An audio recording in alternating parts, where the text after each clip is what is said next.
I'll tell you the trick, why it worked. He was persistent and extraordinarily polite, and it really worked because I said, that's a meeting I want to do everything I can to make. So it is a little bit rushed today, but an honor to be here, and really a special delight to be at a conference whose title is Blueprint Peace. We don't hear much about peace in this world, strangely enough, other than on the Judge's show, and from the Ron Paul Institute. Today, I was looking at all of the banner headlines about the failure yesterday in Alaska. The failure because we didn't launch World War III, because the two presidents had a good meeting together, because they announced progress. This is taken as failure in our media, which of course is hawkish by the moment and manipulated by, controlled by, paid by, or simply aligned with the military-industrial complex in the country. So it's extraordinarily hard to hear a word about peace in this country. It's not so complicated, actually, to end these conflicts.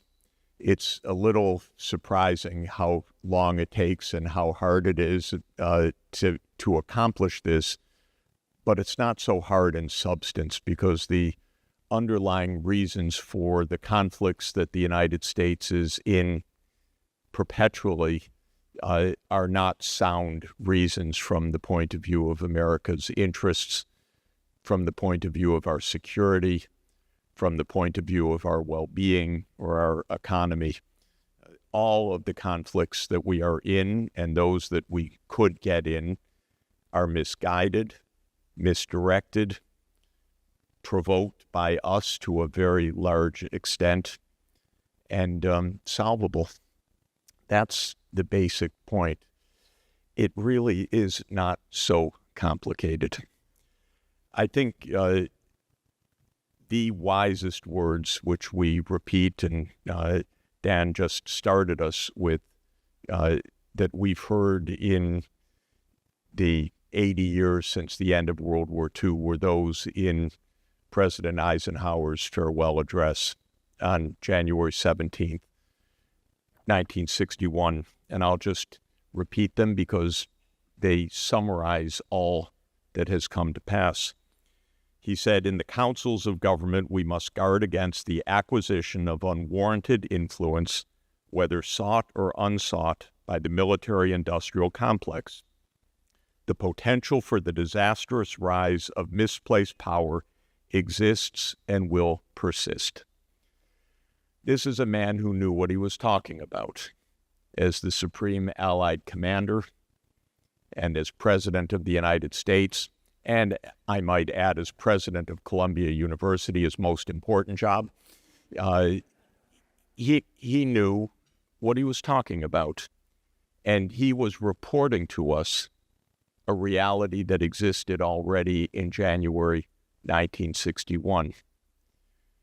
That reality almost led to the end of the world, actually, just a year and a half later in the Cuban Missile Crisis.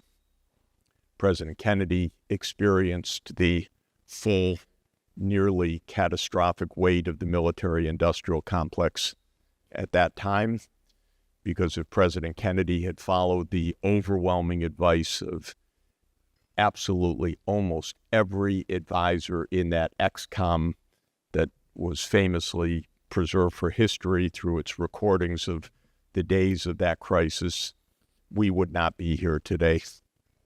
And I think people know, or you should know, that even after Kennedy and Khrushchev resolved the crisis through a kind of genius of decency and humanity against the advice of all of their military advisors, we nearly had the world end anyway because of a disabled Soviet submarine, that was out of communication. And when it began, and it was in crisis, and when it began to surface, some jackass in the U.S. Military was dropping live hand grenades as a joke rather than depth charges. They thought they were under attack. And it happened to be the one submarine in the squadron that had nuclear-tipped torpedoes, and they were entered into the bay.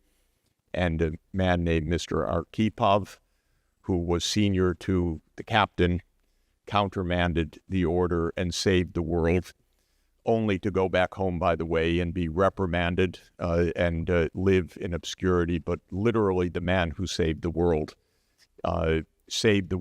within 1 second, because US doctrine at the time was that any attack by a nuclear or atomic weapon would be met by the full force of the US nuclear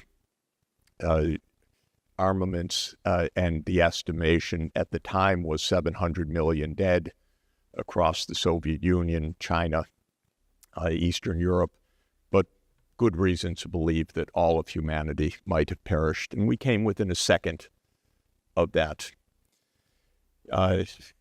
Next year, Kennedy made peace with the Soviet Union in one of the most brilliant and illustrative episodes of modern history. I commend everybody to listen to Kennedy's peace speech of June 10, 1963. My poor family has had to listen to it maybe 100 times. I wrote a book about it because I loved the speech so much. I was a friend also of Ted Sorensen, whom I admired enormously. But Kennedy made peace by praising the Soviet Union at the height of the Cold War, talking about their valor, their culture, their scientific accomplishments, and the fact that both sides would perish in a conflict, so both sides could be depended on to seek peace. And Khrushchev heard the speech, immediately summoned Kennedy's envoy, Averell Harriman, said, "That's the finest speech by a modern American president. I want to make peace with your boss." And 5 weeks later, the Partial Nuclear Test Ban Treaty was signed. And about 4 months after that, in my opinion, the CIA killed Kennedy for that and for other crimes of trying to make peace. Maybe that explains the military-industrial complex as much as anything. Maybe our leaders are just afraid. They're afraid to make peace. They're afraid to step out of line. Maybe it is true, as some have said, that since John F. Kennedy, there hasn't been a president really that has been an independent actor in the American scene. I think it's an arguably correct point. Nixon is another partial example, and he may have paid the price as well by an inside job to help bring him down. I think it's arguable that they're just afraid. If they're not afraid of that, maybe they're afraid of Mossad, or maybe they're bought, or maybe they don't understand, or maybe they read the New York Times. It's a little hard to understand why it is that we are in this mess of war after war that cost trillions of dollars and that do nothing but worsen our security. I happen to be a fan of the Doomsday Clock, which is the graphic of the Bulletin of Atomic Scientists unveiled in 1947, which tries to alert us with a considered opinion of how close or far we are from nuclear war and nuclear Armageddon. And as people who follow the Doomsday Clock will know, that when it was unveiled in 1947, it was 7 minutes from midnight. It went closer to midnight during the height of the Cold War.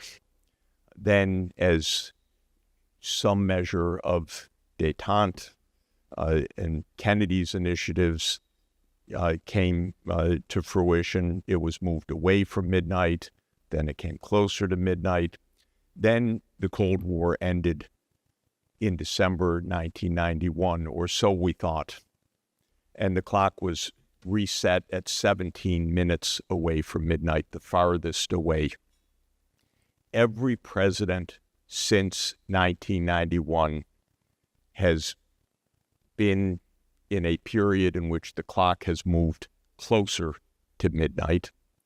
I would argue that every president since 1991, Clinton, Bush Jr., Obama, Trump 1, Biden, have moved us closer to disaster.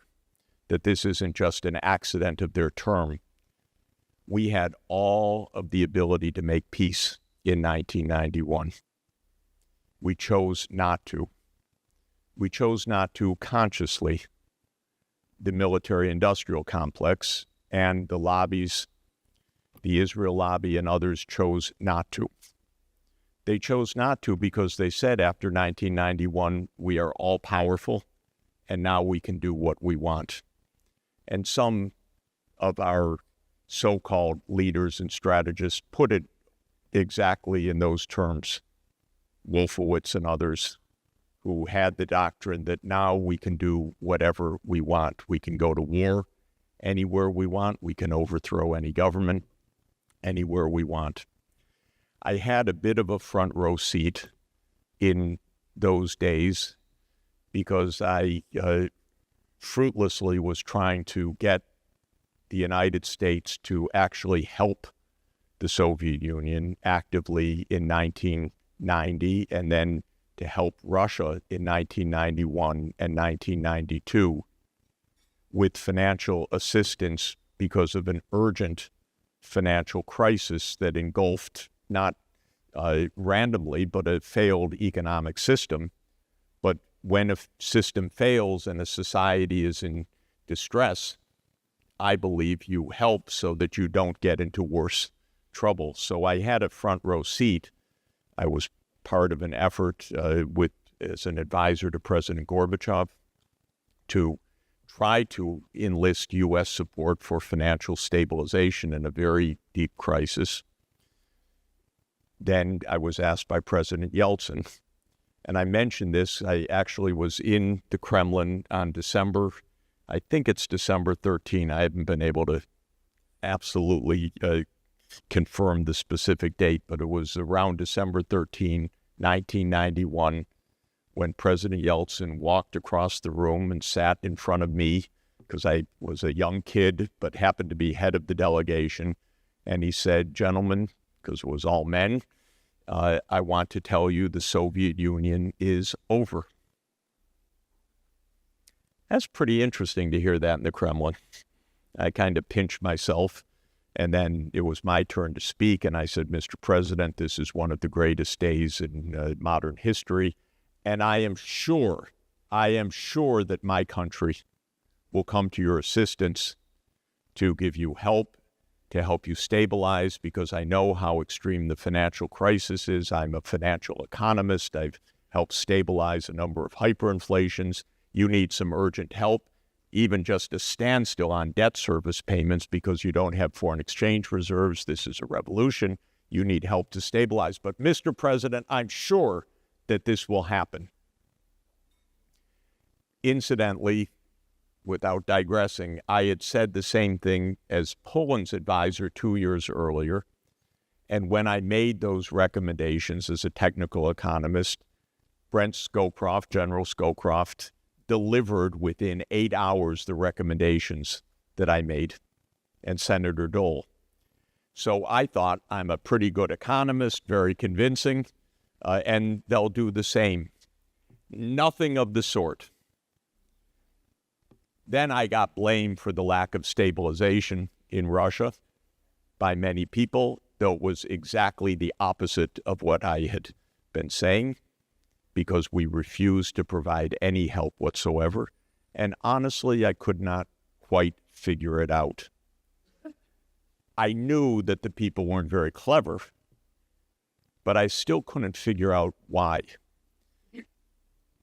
To summarize, the reason why is that the Cold War did not end in December 1991. It was only midway.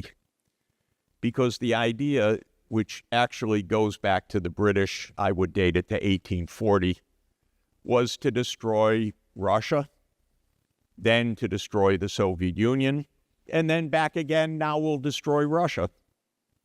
And Brzezinski spelled it out, of course, in his book in 1997, The Grand Chessboard, opining that a NATO expansion eastward would be inevitable, that Russia would exceed. What could it do?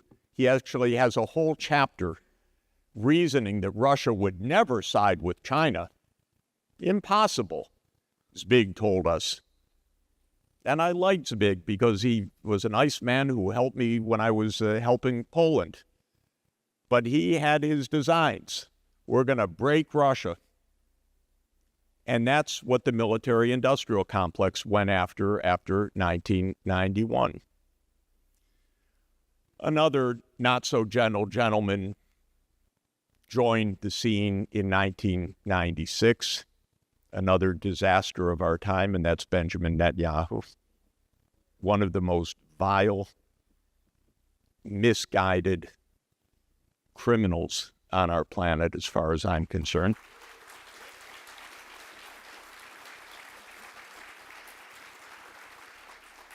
Maybe you'll give me 58 standing ovations like Congress gave Netanyahu 58 standing ovations. But Netanyahu's idea was at a smaller scale, while the military-industrial complex of Wolfowitz and Feith and all these extraordinarily naive and ignorant people thought the U.S. would run the world. Israel decided, of course, it would control the Middle East, and it would do so on our tab and with our military and with our support. And so Netanyahu said, we're not going to make any compromises. It's even a funny term if you know the history of Zionism, that it's a compromise. We come in, you should leave, is the basic summary, but not even we'll divide the house. It was your house. We'll divide the house. We'll take 78%, you can have 22%. No. We'll take 100%, and there's a lot of places you can move to. What are you complaining about? You ingrate? That's the basis of the idea. And then the point is that a lot of people won't like that. There will be a militant reaction. And then Netanyahu's idea is you don't fight the militants, you fight the governments that back them. So we know, of course, from Wesley Clark, the famous story that he visited the Pentagon a week after 9/11, and he was shown the list of the 7 wars in 5 years, which was a neocon Israel concoction combined. We're going to take out all those governments, and that is Lebanon, Syria, Iraq, Iran, Somalia, Sudan, and Libya. You know what? We've been at war with all 7 of them. It didn't quite go to plan of 7 wars in 5 years because we got bogged down in each one. It didn't go to plan because it made a wasteland of several thousand kilometers from Libya to Iran. But that's been a plan. And that's part of this same disaster. It solves nothing. We have solved nothing. And to this day, these maniacs who are murderous genocidaires and killing in mass murder, to this day they have the backing of the United States government. Not even a murmur of opposition. 60,000 dead, 20,000 of them, or 18,000 by the official count, children, names listed in the Washington Post recently. People showing up starving at food depots to be shot at, all caught on TikTok. Ben-Gvir saying we're going to take everything, again yesterday. Not a murmur from our government. Who runs it? What is going on? The American people at least 2-1 against Israel in this, in the opinion surveys, because the American public is revolted by what's happening.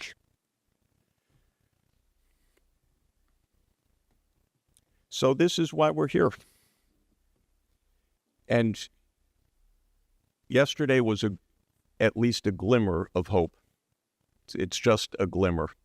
There's a battle going on, obviously, in Washington and in London. London is even worse than Washington, by the way, because they had centuries of insanity. If anyone's here from Britain, my apologies.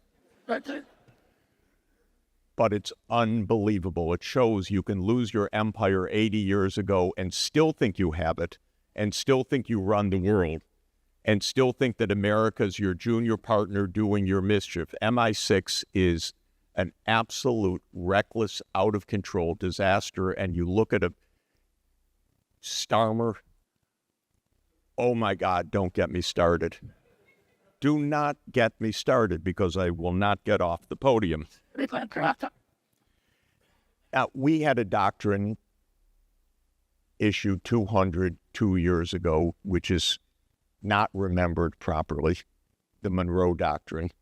And I do want to remember it because it's sometimes taken as a bogeyman or sometimes taken as a statement of American foreign policy, but it's not taken correctly. And the idea of the Monroe Doctrine was that in the aftermath of the Napoleonic Wars and the Declaration of Independence of the other states in the Western Hemisphere in the early years of the 1820s, the United States said to the European powers, do not interfere in our hemisphere.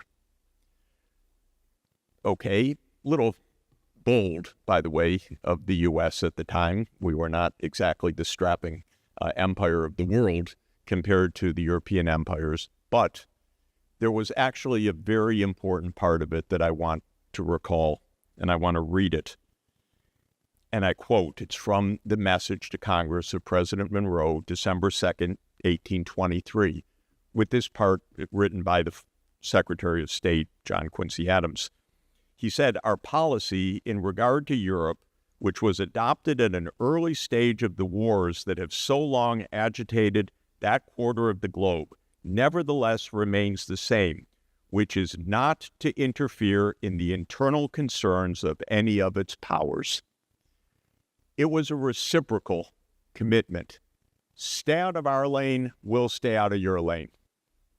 This is really smart advice, even smarter in a nuclear-armed world. Don't go to provoke. Don't think you run the world. Don't expand NATO eastward to Russia's border, for God's sake, after you have said repeatedly, explicitly, not ambiguously, to President Gorbachev and to other Soviet and Russian leaders that NATO would not move 1 inch eastward. And if you think it's a myth, go to the National Security Archive of George Washington University and pull out the dozens of documents or the clips of Hans Dietrich Genscher saying explicitly, this doesn't refer to a promise within Germany, this is in general, we're not going to move eastward.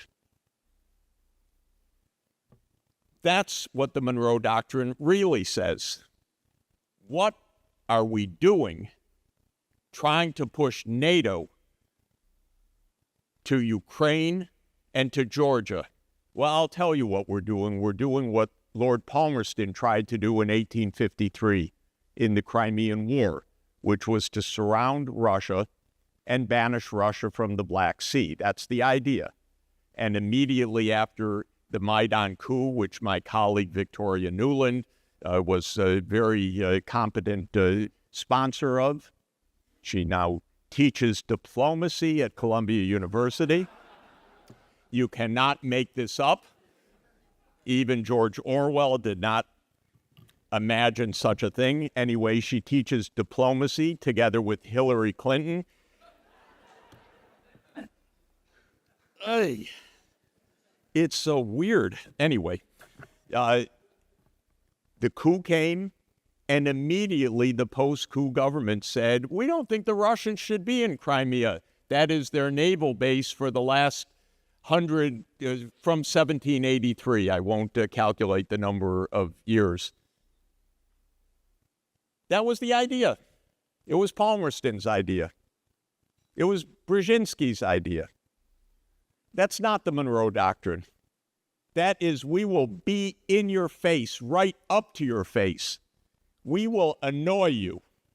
We will, as the Rand Corporation wrote in 2019 in one of the most absurd, dangerous, ridiculous exemplars of American foreign policy, we will extend you. Extending Russia. A document of a think tank, how to annoy Russia in 27 different ways. Is this really what we pay them for? How to provoke the other nuclear superpower with 6,000 nuclear weapons? And then wonder why the hand of the doomsday clock is 89 seconds to midnight? These people are crazy. Honestly, it's very, very dangerous. So I know nobody told me how long to speak, and I tend to speak about 6 hours. So I'm going to stop very shortly. Let me just say that all the major conflicts can be ended straightforwardly. The Ukraine war, the casus belli of the Ukraine war is NATO enlargement, U.S. coup, CIA operations all over Ukraine. Even the New York Times reported that one a couple of months ago. We've got to stop being in Russia's face. They know it. They know all of it. They were so kind as to post Victoria Nuland's call with Jeffrey Piat, choosing the next government. Thank you. They know all of it. They know who paid for the Maidan demonstrators. They've got everything. We've got to stop the provocations. And yes, by the way, there was no Russian demand for territory of any kind. Crimea, they wanted a 25-year lease, which they negotiated, President Putin and President Yanukovych. Not territory, not a claim. Even after the coup, Russia took back Crimea. No, NATO, you're not getting that base. But even when it came to the Donbass, they just said autonomy in this post-coup anti-Russia regime. The United States said no to that one, too. And incidentally, I'll share with you just one moment. In 2021, the war could have been avoided easily by President Biden saying to President Putin, NATO will not expand to Ukraine, and I will say so. And I called Jake Sullivan. He teaches at Harvard. It's all consistent. After you fail in Washington. And I said, Jake, avoid a war. Stop NATO enlargement. It's ridiculous. It's useless. Would you like it on the Rio Grande in Mexico, a Russian military base? Said, Jeff, we have an open door policy for NATO. Said, Jake, give me a break. Open door policy. I repeated the Monroe Doctrine to no effect. And I said, Jake, stop the NATO enlargement. He said to me, Jeff, NATO's not going to enlarge to Ukraine. I said, Jake, we're going to have a war over something that's not going to happen? Why don't you say so? He said to me, don't worry, there's not going to be a war. Honestly, these people are not clever. They're not clever. What they're doing makes no sense. They don't know what they're doing. We don't know when Biden checked out, maybe already then. But in any event, they're not smart. They're getting us into trouble. so we could make peace in Ukraine. Yesterday was a hint of it, but you could see the president is everything about our media, about the Congress, about the military-industrial complex, whether he has the skill or not, I don't know. But if he were a communicator and had the guts, and what he should stand up and explain to the American people, this was about NATO enlargement, we're not going to do it. That would be the end. But he can't quite, he says it privately, I'm sure, but not publicly. Why? Because we're still trapped.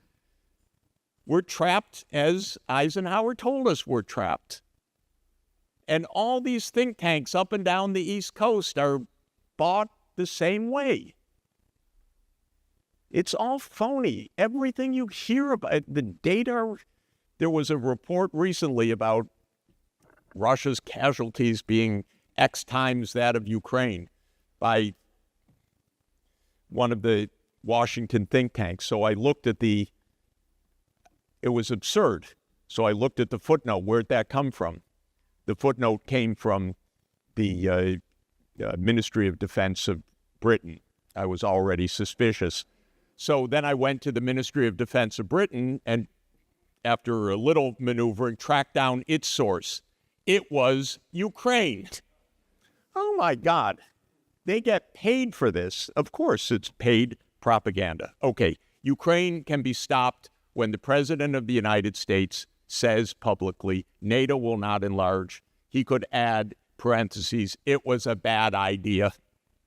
If he wants, he could say, it wasn't my idea, it was their terrible ideas. He could say Obama did the coup. Whatever he wants to say, but if he told the truth, the war will end. When it comes to the Middle East, oh God. Practically speaking, we should vote today, tomorrow, Monday, in the UN Security Council for a state of Palestine. Alongside the state of Israel, you'd have 109.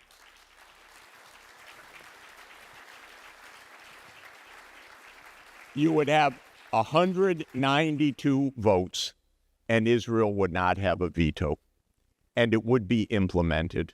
And I speak with top leaders across the world in my job, including throughout the Middle East, all of the governments, with Iran, with the Organization of Islamic Cooperation, with presidents of Islamic majority countries all over the world, Indonesia, Malaysia, throughout Africa. Everybody's ready for peace, except the zealots in Israel and the Israel lobby here in the United States. That's it. And peace could come the moment we tell the truth and tell them to stop the genocide, and we stop being complicit in the genocide too. It's not even complicated. And finally, we are preparing for war with China now. If you want the worst idea on the whole planet in all of history, that's it. Unbelievable that the thought could even be uttered. Let me tell you something about China's overseas military adventures. It's easy. I'm going to give you 2,000 years of China's overseas military adventures. I'm done. There have never been Chinese overseas military adventures. China never invaded Japan once in 2,000 years.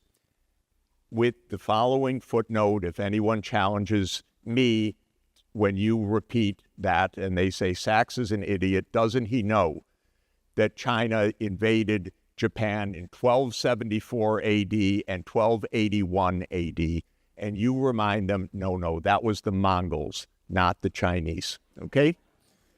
China never invaded Korea once in 2,000 years, except in 1950 when Douglas MacArthur threatened nuclear war on China. Other than that, Never.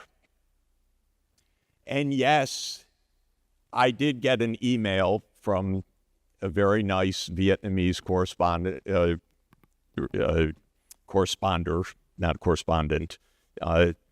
who said, Mr. Sachs, you underestimate, we've been at war with China for 2,000 years, Vietnam.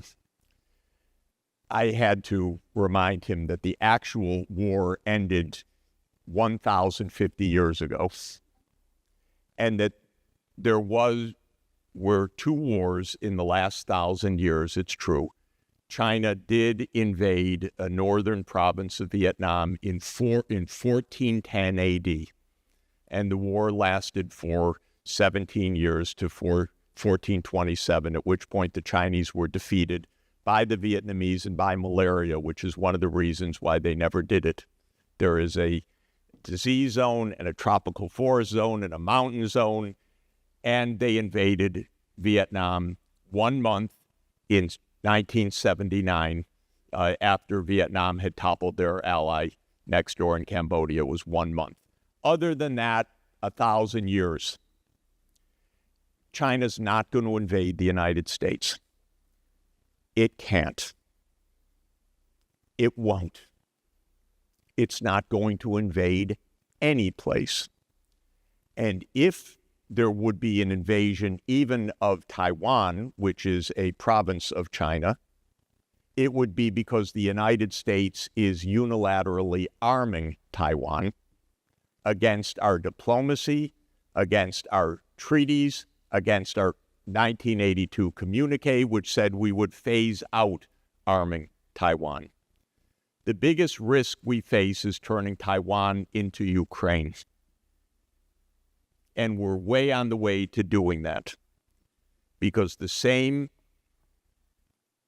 thought processes in Washington are at work in East Asia. It's just that the consequences would be even more devastating. First for Taiwan, second for the United States, and third for the entire world. So let me end by saying not only could all these conflicts easily be resolved, but we should also look just a bit at the process, and I just want to mention a few quick points. First, it was already recognized by President Truman in 1963 publicly, soon after Kennedy's assassination, and already known before that the biggest mistake we made in 1947 was to give the CIA two jobs. One, intelligence, which we need, and two, covert operations, which is absolutely deadly for our security and for world peace. We should end all CIA covert operations, period.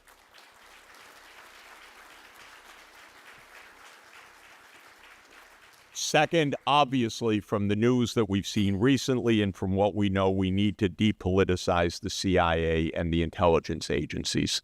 We need intelligence. We don't need politics in those agencies. Third, we need to close our overseas military bases. They serve They are hundreds of billions of dollars in 80 countries, 750 to 800 overseas military bases that only suborn politics all over the world, support covert operations, and create terrible expense and terrible crises. We need diplomacy to return.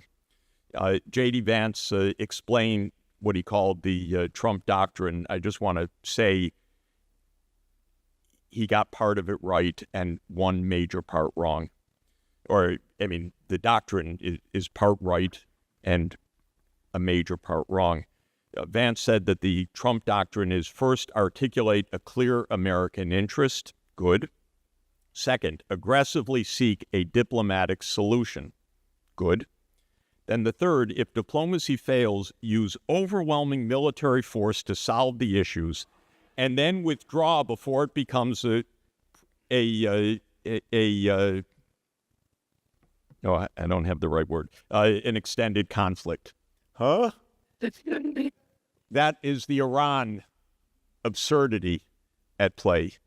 By the way, if that was aggressive diplomacy, you announce your next meeting is on Sunday and you bomb on Friday, and that's really going to solve your problems or enhance diplomacy. So the Trump doctrine, if that's really what it is, urgently needs to be rethought. And finally, most importantly, we need public understanding. We need public awareness. We need the public to understand what America's real interests are. We need brave congressmen like Congressman Duncan, who told his constituency that these wars make no sense, that they are not for American security. We need the Ron Paul Institute. We need our favorite Judge Napolitano. Thank you very much.